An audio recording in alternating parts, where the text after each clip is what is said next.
പുറപ്പാട് പുസ്തകം അധ്യായം 39. യഹോവ മോശയോട് കൽപ്പിച്ചതുപോലെ അവർ നീലനൂൽ, ധൂമ്രനൂൽ, ചുമപ്പുനൂൽ എന്നിവ കൊണ്ട് വിശുദ്ധ മന്ദിരത്തിലെ ശുശ്രൂഷയ്ക്കായി വിശേഷ വസ്ത്രവും അഹ്റോന് വിശുദ്ധ വസ്ത്രവും ഉണ്ടാക്കി. പൊന്ന്, നീലനൂൽ, ധൂമ്രനൂൽ, ചുമപ്പുനൂൽ പതിച്ച പഞ്ഞിനൂൽ എന്നിവ കൊണ്ട് ഏഫോദ് ഉണ്ടാക്കി. നീലനൂൽ, ധൂമ്രനൂൽ, ചുമപ്പുനൂൽ, പഞ്ഞിനൂൽ എന്നിവയുടെ ഇടയിൽ ചിത്രപ്പണിയായി നെയ്യേണ്ടതിന് അവർ പൊന്ന് അടിച്ച് നേരിയ തകിടാക്കി നൂലായി കണ്ടിച്ചു. അവർ അതിന് തമ്മിൽ ഇണച്ചിരിക്കുന്ന ചുമൽക്കണങ്ങൾ ഉണ്ടാക്കി. അത് രണ്ട് അറ്റത്തും ഇണച്ചിരുന്നു. അത് കെട്ടി മുറുക്കുവാൻ അതിന്മേലുള്ളതായി ചിത്രപ്പണിയായ നടുക്കെട്ട് യഹോവ മോശയോട് കൽപ്പിച്ചതുപോലെ അതിൽ നിന്ന് തന്നെ അതിൻ്റെ പണി പോലെ പൊന്ന്, നീലനൂൽ, ധൂമ്രനൂൽ, ചുമപ്പുനൂൽ, വിരിച്ച പഞ്ഞിനൂൽ എന്നിവ കൊണ്ട് ആയിരുന്നു. മുദ്രക്കൊത്തായിട്ട് ഇസ്രായേൽ മക്കളുടെ പേർ കൊത്തിയ ഗോമേദക കല്ലുകളെ അവർ പൊൻതടങ്ങളിൽ പതിച്ചു. യഹോവ മോശയോട് കൽപ്പിച്ചതുപോലെ അവൻ ഇസ്രായേൽ മക്കൾക്ക് വേണ്ടി ഏഫോദിൻ്റെ ചുമൽ കണ്ടങ്ങളിന്മേൽ ഓർമ്മക്കല്ലുകൾ വെച്ചു. അവർ ഏഫോദിൻ്റെ പണിയായ ചിത്രപ്പണിയായിട്ട് പൊന്ന്, നീലനൂൽ, ധൂമ്രനൂൽ, ചുമപ്പുനൂൽ, പിരിച്ച പഞ്ഞിനൂൽ എന്നിവ കൊണ്ടും പതക്കവും ഉണ്ടാക്കി. അത് സമചതുരമായിരുന്നു. പതക്കം ഇരട്ടയായി ഉണ്ടാക്കി. അത് ഒരു പൊൻ നീളവും ഒരു പൊൻ വീതിയും ഉള്ളതായി ഇരട്ട ആയിരുന്നു. അവർ അതിൽ 4 നിര രത്നം പതിച്ചു. താമ്രമണി, പീതരത്നം, മരതകം ഇത് 1-ാമത്തെ നിര. 2-ാമത്തെ നിര മാണിക്യം, നീലകല്ല്, വജ്രം. 3-ാമത്തെ നിര പത്മരാഗം, വൈഢൂരം, സുഗന്ധിക്കല്ല്. 4-ാമത്തെ നിര ഗോമേദകം, പുഷ്പരാഗം, സൂര്യകാന്തം. അവ അതത് തടത്തിൽ പൊന്നിൽ പതിച്ചിരുന്നു. ഈ കല്ലിൽ ഇസ്രായേൽ മക്കളുടെ പേരുകളോടുകൂടെ അവരുടെ പേർ പോലെ 12 ആയിരുന്നു. 12 ഗോത്രങ്ങളിൽ ഓരോന്നിൻ്റെ പേർ അവയിൽ മുദ്രക്കൊത്തായി കൊത്തിയിരുന്നു. പതക്കത്തിന് ചരടുപോലെ മുറിച്ച കുത്തുപണിയായി തങ്കം കൊണ്ട് സരപ്പളിയും ഉണ്ടാക്കി. പൊന്നുകൊണ്ട് 2 വളയവും 2 കണ്ണിയും ഉണ്ടാക്കി. വളയം 2 പതക്കത്തിൻ്റെ 2 അറ്റത്തും വച്ചു. പൊന്നുകൊണ്ടുള്ള 2 സരപ്പണി അവർ പതക്കത്തിൻ്റെ അറ്റത്ത് 2 വളയത്തിലും കൊളുത്തി.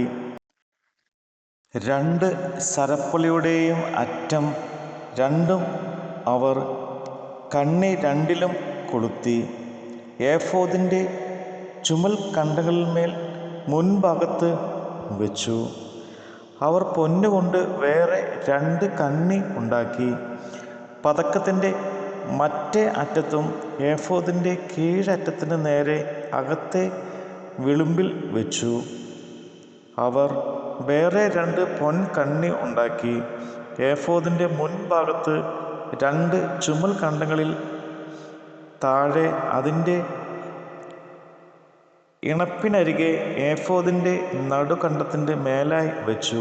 പതക്കം ഏഫോദിൻ്റെ നടുക്കെട്ടിന് മേലായി ഇരിക്കേണ്ടതിനും അത് ഏഫോദിൽ ആടാതിരിക്കേണ്ടതിനും ദൈവം മോശയോട് കൽപ്പിച്ചതുപോലെ അവർ അത് കണ്ണികളാൽ ഏഫോദിൻ്റെ കണ്ണികളോട് നീല നാട കൊണ്ട് കെട്ടി. അവർ ഏഫോദിൻ്റെ അങ്കി മുഴുവനും നീലനൂൽ കൊണ്ട് നെയ്ത്ത് പണിയായി ഉണ്ടാക്കി. അങ്കിയുടെ നടുവിൽ കവചത്തിൻ്റെ ദ്വാരം പോലെ ഒരു ദ്വാരവും അത് കീറാതിരിക്കേണ്ടതിന് ചുറ്റും ഒരു നാടയും വെച്ചു. അങ്കിയുടെ വിളുമ്പിൽ നീലനൂൽ, ധൂമ്രനൂൽ, ചുമപ്പ് നൂൽ, പിരിച്ച പഞ്ഞിനൂൽ എന്നിവ കൊണ്ട് മാതളപ്പഴങ്ങൾ ഉണ്ടാക്കി. തങ്കം കൊണ്ട് മണികളും ഉണ്ടാക്കി. മണികൾ അങ്കിയുടെ വിളുമ്പിൽ ചുറ്റും മാതളപ്പഴങ്ങളുടെ ഇടയിൽ വെച്ചു. ശുശ്രൂഷയ്ക്കുള്ള അങ്കിയുടെ വിളുമ്പിൽ ചുറ്റും ഒരു മണിയും ഒരു മാതളപ്പഴവും, ഒരു മണിയും ഒരു മാതളപ്പഴവും ഇങ്ങനെ യഹോവ മോശയോട് കൽപ്പിച്ചതുപോലെ തന്നെ വെച്ചു. അഹ്റോനും പുത്രന്മാർക്കും പഞ്ഞിനൂൽ കൊണ്ട് നെയ്ത്തുപണിയുടെ അങ്കിയും, പഞ്ഞിനൂൽ കൊണ്ട് മുടിയും, പഞ്ഞിനൂൽ കൊണ്ട് അലങ്കാരമുള്ള തലപ്പാവും, പിരിച്ച പഞ്ഞിനൂൽ കൊണ്ട് കാൽ ചട്ടയും, പിരിച്ച പഞ്ഞിനൂൽ, ധൂമ്രനൂൽ, ചുമപ്പുനൂൽ എന്നിവ കൊണ്ട് ചിത്രപ്പണിയായ നടുക്കെട്ടും യഹോവ മോശയോട് കൽപ്പിച്ചതുപോലെ തന്നെ ഉണ്ടാക്കി. അവർ തങ്കം കൊണ്ട് വിശുദ്ധ മുടിയും നെറ്റിപ്പട്ട ഉണ്ടാക്കി. അതിൽ യഹോവയ്ക്ക് വിശുദ്ധം എന്ന് മുദ്ര കൊത്തായുള്ള ഒരു എഴുത്ത് കൊളുത്തി. അത് മുടിയിൽ കെട്ടേണ്ടതിന് അതിൽ നീലനൂൽ നാട കോർത്തു. യഹോവ മോശയോട് കൽപ്പിച്ചതുപോലെ തന്നെ. ഇങ്ങനെ സമാഗമന കൂടാരം എന്ന തിരുനിവാസത്തിൻ്റെ പണി ഒക്കെയും തീർന്നു. യഹോവ മോശയോട് കൽപ്പിച്ചതുപോലെ ഒക്കെയും ഇസ്രായേൽ മക്കൾ ചെയ്തു. അങ്ങനെ തന്നെ അവർ ചെയ്തു. അവർ തിരുനിവാസം മോശയുടെ അടുക്കൽ കൊണ്ടുവന്നു.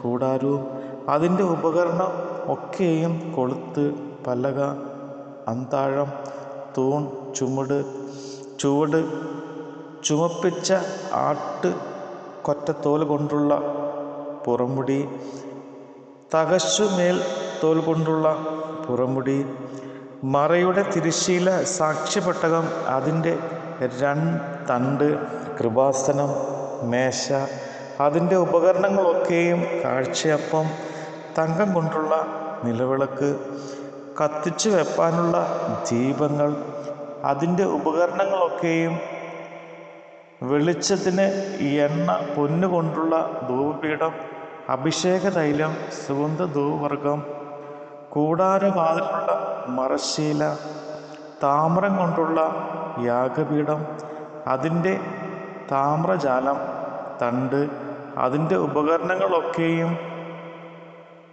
തൊട്ടി, അതിൻ്റെ കാൽ, പ്രാകാരത്തിൻ്റെ മറശ്ശീല, തൂൺ, അതിൻ്റെ ചുവട്, പ്രാകാരത്തിൻ്റെ മറശ്ശീല, അതിൻ്റെ കയറ്, കുറ്റി, സമാഗമന കൂടാരം എന്ന തിരുനിവാസത്തിലെ ശുശ്രൂഷയ്ക്കുള്ള ഉപകരണങ്ങൾ ഒക്കെയും, വിശുദ്ധ മന്ദിരത്തിലെ ശുശ്രൂഷയ്ക്കായി വിശേഷ വസ്ത്രം, പുരോഹിത ശുശ്രൂഷയ്ക്കുള്ള അഹ്റോൻ്റെ വിശുദ്ധ വസ്ത്രം, അവൻ്റെ പുത്രന്മാരുടെ വസ്ത്രം, ഇങ്ങനെ യഹോവ മോശയോട് കൽപ്പിച്ചതുപോലെ ഒക്കെയും ഇസ്രായേൽ മക്കൾ എല്ലാ പണിയും തീർത്തു.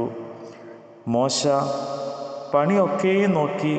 യഹോവ കൽപ്പിച്ചതുപോലെ തന്നെ അവർ അത് ചെയ്ത് തീർത്തിരുന്നു. അത് കണ്ട് മോശ അവരെ അനുഗ്രഹിച്ചു. നമ്മുടെ കർത്താവിൻ്റെ വചനമാണ് നമ്മൾ കേട്ടത്.